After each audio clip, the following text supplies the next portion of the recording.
Laying out his plan for the closing of the controversial detention facility in Guantanamo Bay. So almost 20% of Gitmo detainees re-engage in terrorism after release.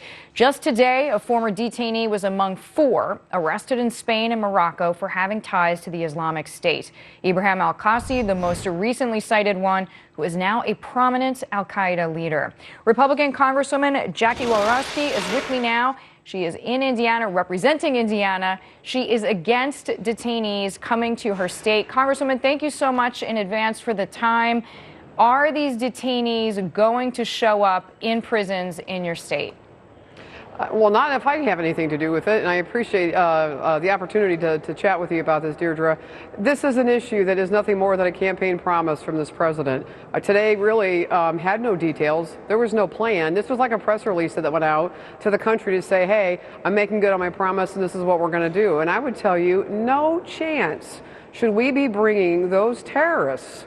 These are the worst of the worst to come to this country. They already have American blood on their hands. We're talking about people are the most dangerous people in the world as we know it today. No way should they be coming to the United States and the U.S. prison system. Congresswoman, I also assume that you don't want them in the prison system mixed with, let's say, regular prisoners, because there's this chance for conversion. So I'm assuming that if they are released into regular prisons, they need to be somewhat secluded, which costs taxpayers more money. Well, that's part of the plan that's missing. There's nothing in here that talks about costs, but I think there's a bigger issue than just costs. I think when we're talking about bringing the worst of the worst into this country, I think there's a lot of issues that the Pentagon talked about today that they think they might know or they surmise they might know.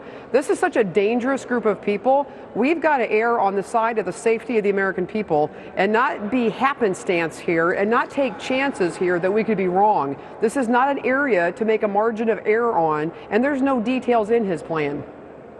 Okay, so Congresswoman, I just want to pull up a map that we showed to our viewers. Some of your fellow lawmakers are going to accept, there's about 13 locations which have been earmarked. South Carolina's one, Colorado, an Army base in Kansas. Do you speak with your colleagues about this? I mean, are they as worried as you are? So I would tell you that my worry about this supersedes just one prison here or one prison there. This is the overarching concept of should we be bringing terrorists, the mastermind, Khalid Sheikh Mohammed, the mastermind of 9/11, the world's most dangerous people into this country, regardless of where they put them. They don't belong inside this country. You know, these are not just run-of-the-mill criminals, and these are not people that we even know how to handle inside of this country. They're safe where they're at, they're secure where they're at, and the boundary of water and our military, the best in the world, guarding them has worked. And I guess my question is, why do we want to undo that and add more danger to our country? Why and then change? Secondly, Deirdre, secondly, in the future, we're sending special op teams into Syria and into Iraq now. We're going to have future detainees. Where are those future detainees going for interrogation so we can get even more information and we can completely destroy the plan of the enemy to attack our nation again? Congresswoman, I completely hear your point. That boundary of water along with military support seems to be the safest place, at least to keep residents here safe. I want to switch gears, if you don't mind. A federal judge is ruling the State Department officials and top aides to Hillary Clinton should be questioned under oath about whether or not they intentionally thwarted federal open records laws by using or allowing the use of that private email server. This was obviously throughout Clinton's tenure as Secretary of State, so 2009 to 2013. What do you make of these decisions, how this is unfolding? In your view, as a lawmaker, what should be done? I think that everybody stands, especially in the positions when we take oaths to uphold the Constitution of the United States and the rules that are in those, especially when it comes to secretaries. I think people should be looked at and held to the fullest extent of the law like anybody else would be. And I think when the American people and folks like me see this skirting back and forth and rulings here and no rulings here, I think that, you know, the law should prevail.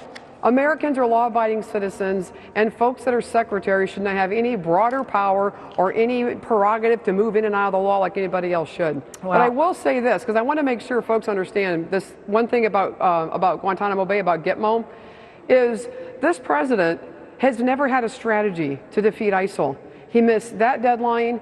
He sends out today a press release that just basically covers a broad issue and says, oh, by the way, I think we should bring these high-ranking terrorists into this country. I think what the American people want to see, and I think what I want to see as a lawmaker, I want to see what the strategy is to defeat ISIL. You want details. And I want to make sure then that we get details on that and details on this closure, because the protection of the American people is all of our jobs, but it's the job I signed up for. And sitting on the Armed Services Committee, we've got to protect our Americans both here and abroad. Congressman, very well stated. We're very glad to have you. Thank you for the time. Thank you so much. Judicial Watch's Tom Fitton.